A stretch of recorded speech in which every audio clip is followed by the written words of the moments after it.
I am back. Okay, it makes no sense that every single time I go live, I have to turn off my internet connection in order for it to even work. And then on the replay, it'll be all like, all weird. I don't understand it at all. But anyway, hi guys. I'm excited to go live today. Hey Olivia, how you doing, girlfriend? I'm excited to go live today and talk to my favorite humans. I love you guys. I hope that you're having a fantastic day. Are you? How are you, Brandy? Thanks for coming on, girlfriend. All right, so you guys, if you are watching live, hey Terry, drop hashtag live in the comments below. If you are watching the replay, drop hashtag just like that, hashtag replay in all caps. Just like that, guys. All right, so today I'm going to talk to you guys a little bit about relationships and about, like, you know, kind of the difference between a healthy relationship and an unhealthy relationship, since I've definitely been in a lot of both kinds, and a little bit about how to deal with when you recognize you're in an unhealthy relationship. Just some simple tips. Because here's one thing that I know, you guys. Here's one thing that I know. Hey, Kaylin, how are you? Hey, Whitney.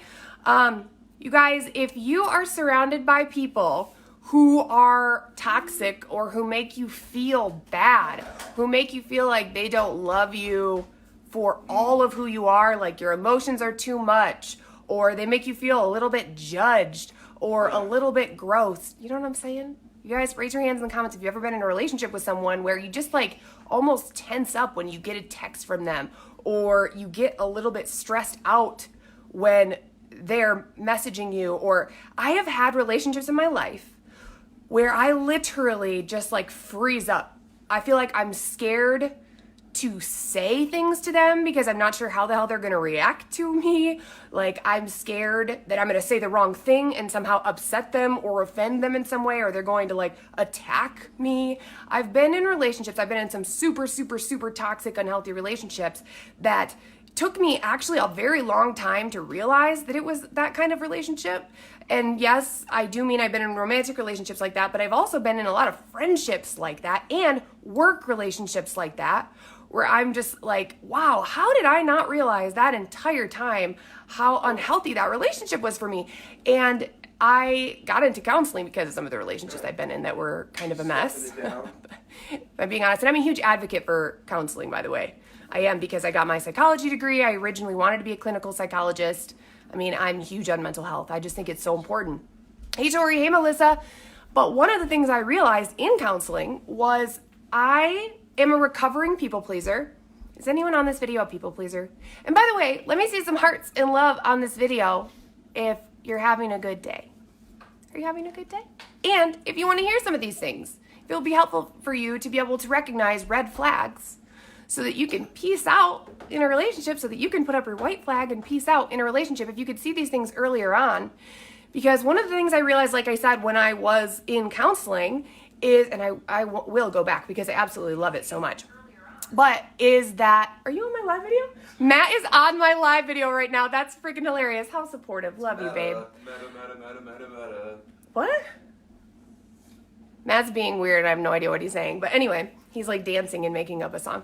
But one of the things I realized, you guys, is that we as human beings, especially me as someone who self-identified as a people pleaser and who still struggles with that back and forth in my head of, is this gonna, I don't know what that was. Is this gonna upset that person? Like, should I really say that?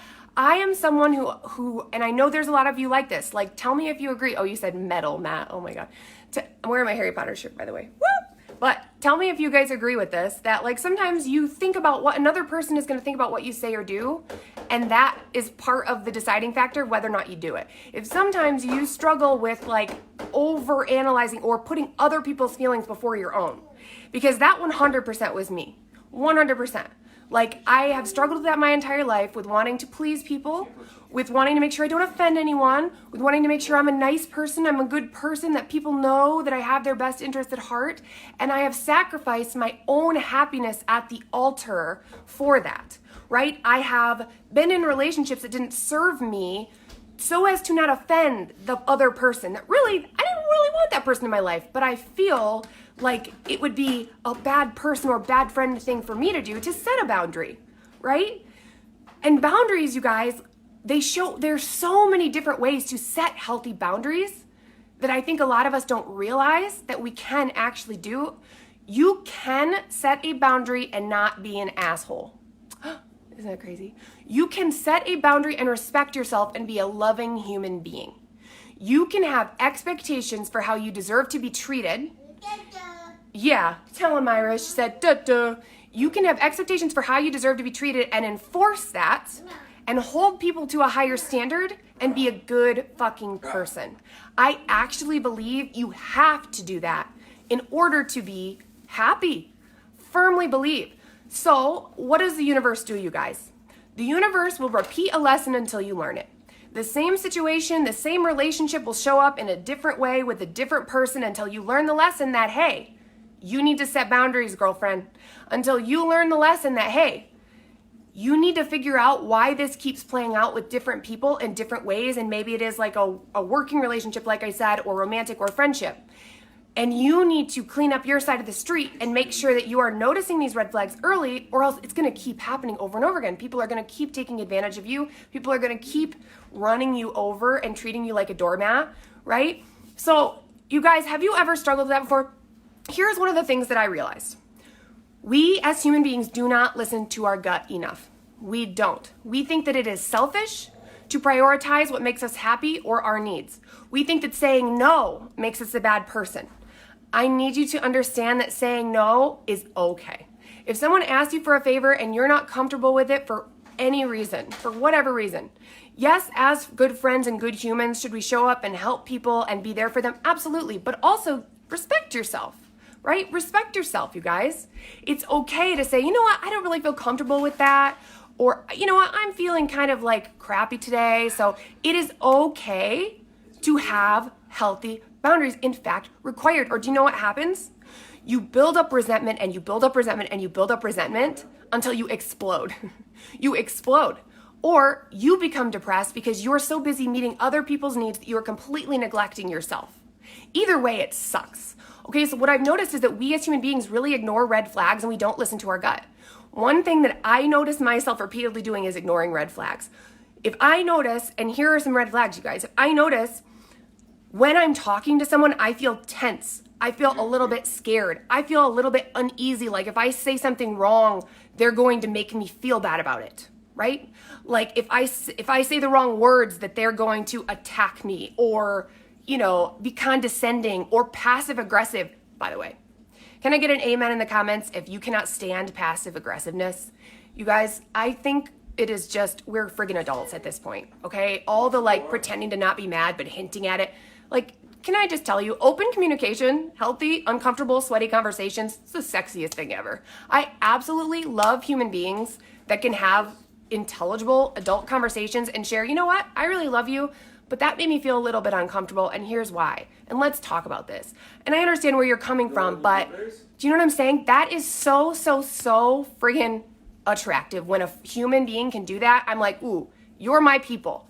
If a friend of mine can say to me, hey, and be so respectful, be like, hey, so something you said kind of rubbed me the wrong way. It made me feel a little bit crappy, and I'm sure you didn't mean it that way, but I just want to talk about it a little bit. And being able to work through those uncomfortable conversations and situations, you guys, that is what creates a healthy relationship. But for example, a red flag would be if when you do that and approach a conversation delicately and kindly and as a, you know, with the best of your interest and their interest in mind, and they respond by yelling at you or by being passive aggressive or by attacking you in any way, that's a huge fucking red flag. If when you are kind and loving and gentle with someone and you want to approach a conversation and communicate with them in a healthy way and they respond by attacking you, that is a red flag, okay? And by the way, the sign of a healthy relationship is when someone is like, they pull up a seat to the table to have that conversation and they are respectful and kind and they don't make it about them. Is it really uncomfortable to have those conversations sometimes? Yeah, sure, it is. 100%. But you guys, that's the only way you can have a healthy relationship. And otherwise, it's one-sided, where you're doing what? Giving to someone who is sucking all of the energy out of you, and you guys, you deserve better. Like, I have stayed in like very long relationships with people that every time I got a text message from them, it was like a punch in my gut. every time I heard from them, or they would say these little underhanded comments, you know, these little things that really hurt me to try and control and manipulate. And, you know, sometimes people will do that. It sucks and it's sad, but here's the truth. We can choose to exit those relationships and to choose better for ourselves. That's the fucking truth. So even if you are in a situation where you realize, okay, all of those red flags are there, every single one of them, you can choose, you guys, to be around and be in relationships with people who do treat you with respect, who do pull up a seat to the table and have those difficult, sweaty, weird, uncomfortable conversations with you when you're a little upset with something that they did. The sign of a healthy relationship is being willing to do that, right? But you have to be better at listening to your gut when you get that feeling and you're like, you know, but also I will say this, you have to communicate. If you feel that way and you go to that person and have that conversation, maybe they'll be willing to work through it with you. But if when you do, like, you don't want to be someone that just runs away from problems. You don't want to be someone that just has complete conflict avoidance, which is also something that I've struggled with in my life too.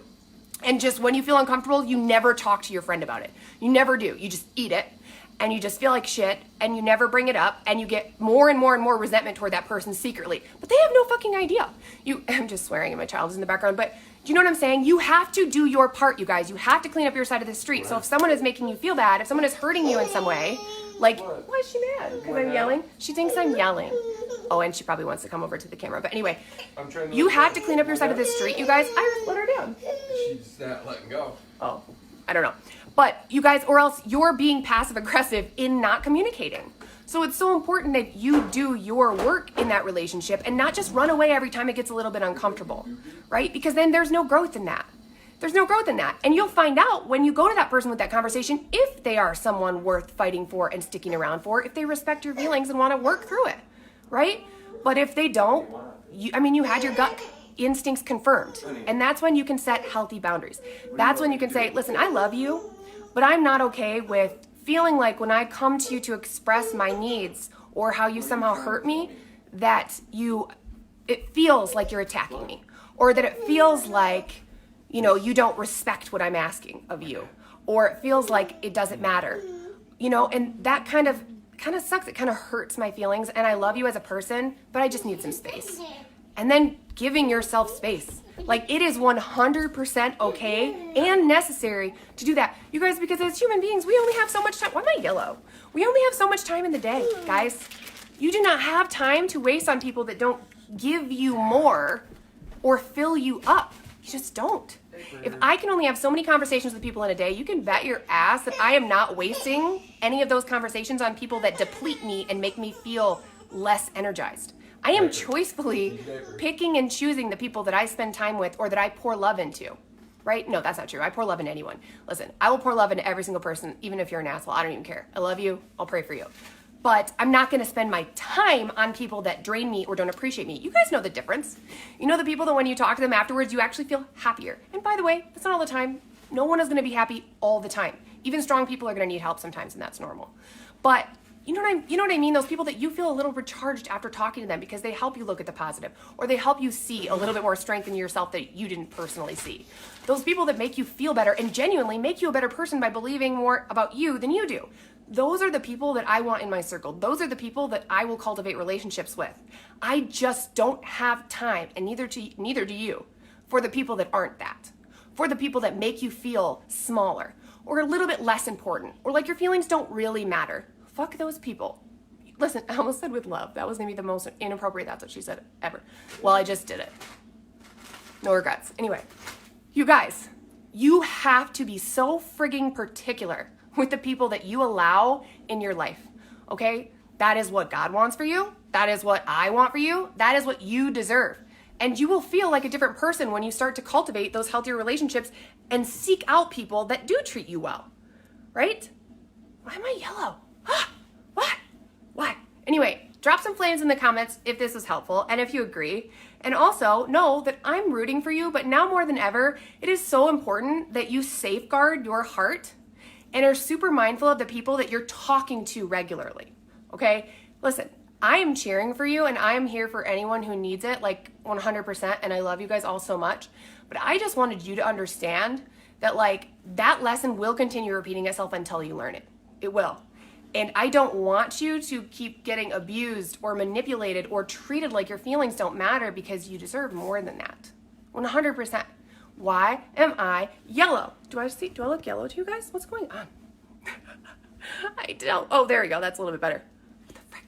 But yeah, Jenny, thanks for the flames. You're a yellow too. Well, I'm like a red, yellow, blue. Red, yellow, blue. That's my color personalities. You guys know what those are? Drop in the comments if you know what color personality you are, what it is. Reds are super, super driven, very goal oriented, and they care about making money. Yellows care about other people. They can be people pleasers. They really genuinely want to help people, right? They're all about the love. Greens are very information based, like they overanalyze sometimes. They think they're right a lot, and they can get in analysis paralysis a little bit, but they're super, super smart. And then blues are like the party. They're like the people that are fun, and they're like the hey girls and the whoop girls, and they're very ADD and easily distracted. So as you can tell, I'm a combination of red, yellow, blue. 100%. Okay. Let me see a heart in the comments of what color you are. But anyway, I hope this was helpful for you guys, because it's just something that it took me a fucking very long time to learn. And then I feel proud of myself that I now can recognize, you know what, that doesn't feel very good, and I can speak up about it. But it took me so long, and years of counseling and being super crazy emotionally manipulated and abused, and that sucks. And I don't want that for any of you guys. So I want you to know that if you're in a situation like that, you deserve better, and you 100% can have relationships in your life that are healthy and make you feel better. Right, Iris? Hi. You say bye-bye? Yeah. Isn't she a little cute little thing? You're a yellow blue. All right, well, I love you guys. Like I said, drop helpful in the comments if this was helpful, and I hope that this made you feel a little bit like you're a badass, because you are a badass. Okay, bye you guys.